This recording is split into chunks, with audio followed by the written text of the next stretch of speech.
Once again, as it relates to just the word revival itself, it literally means to relive or to bring back to life. And when we talk about revival, please understand, though we are having on this coming Wednesday, Thursday, Friday, is going to be an awesome time of which we call revival. But please understand that we are not just referring to revival in terms of X number of nights of having church, but when we talk about revival, we are talking about God removing some dryness and coldness from among us and to rekindle the fire that is within us. Somebody say amen.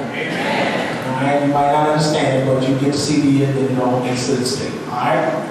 Now listen, so when we talk about revival here, it literally means to relive. In this context of this song is being written, oh, by the way, by the minister of music. It was written by Asaph, by the sons of Korah, rather, from the minister of music perspective, that God's desire for, or the people's desire for God to receive them back again, or if you will, set us on fire one more time. As a nation, as a country here, when Israel was revived, that was more benefit other than the fact that they got a shout on.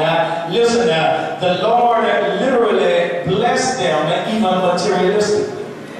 And then what they noticed is as they traveled, they subtly, slightly, but seriously fell into apostasy. And when they fell into apostasy or away from the things of God, they also recognized that the blessings of God were being withheld from them. We sing a song that says, when the praises of God are going, when the praises of God are going up, when the praises of God are going up, and the blessings come down. Well, the point of that message in the song, in that melody is that while you are praising God, that though you may not have made a request, you may not have made a petition, you may not have made some kind of requisition from God, but while you're blessing Him, that God is busy taking care of your stuff. And so listen, that what He would imply in the passage is that though your relationship with God is not based upon reciprocity, somehow it turns into a reciprocal affair. In other words, what God is saying, if you would learn how to praise me, all that stuff you've been trying to wish for God to do, can I tell you, He's saying that I've already got it worked out. Are you listening to me? Touch your neighbor if you don't mind and tell him. He's saying to praise Him. God is saying to praise Him. And then while you're praising Him, He's saying, I'm working your stuff out. Are y'all listening to me? And so when we talk of revival, it is really back to the place where God can do some things really for us.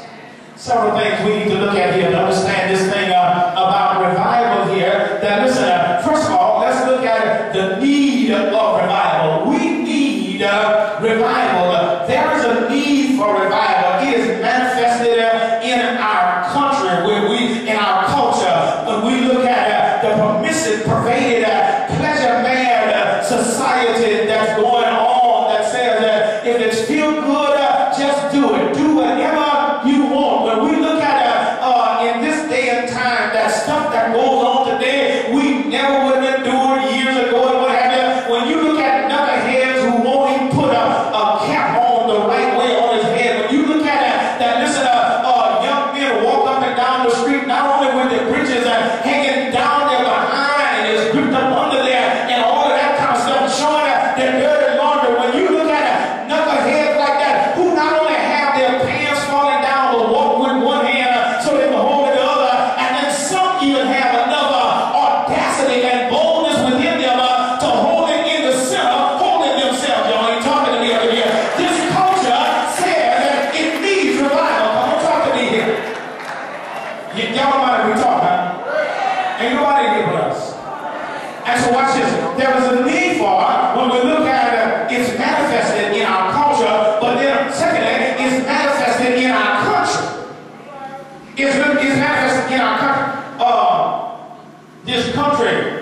was built upon the principles of in God we trust.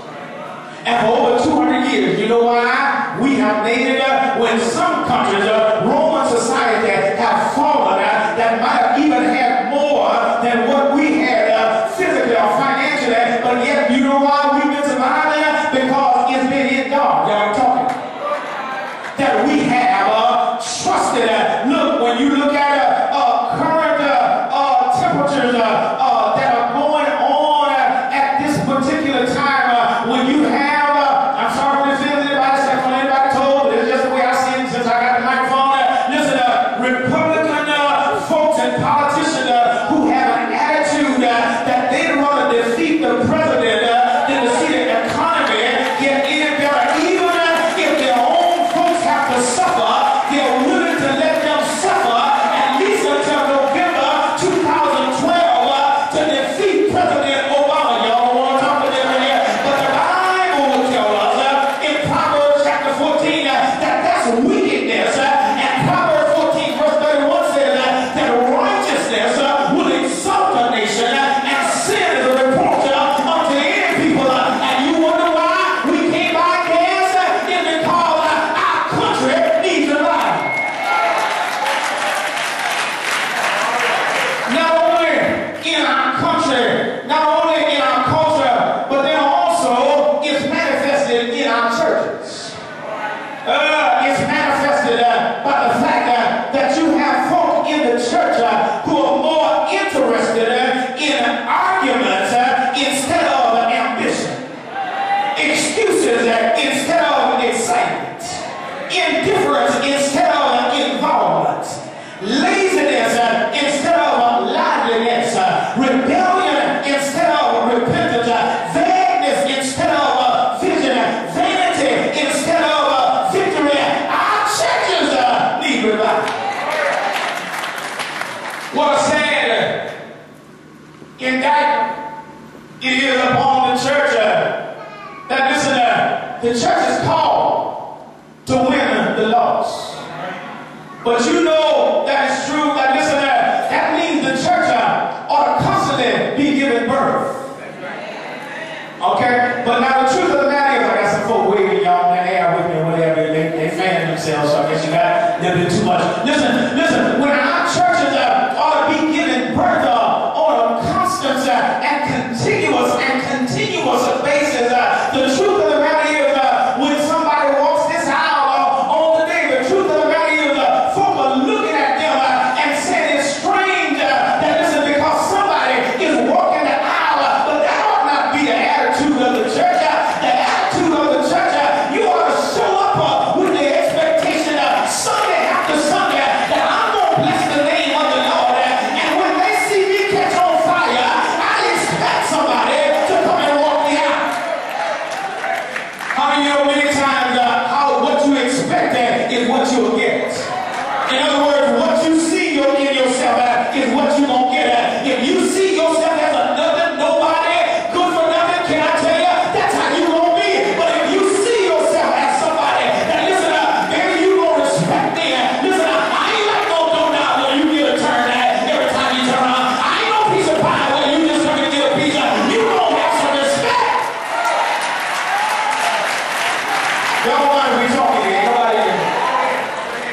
So there's a need for revival. But listen, also I need to share with you secondly the nature of revival. The nature of revival. You need to see the nature of revival we really need. In other words, when we get revival, what it does.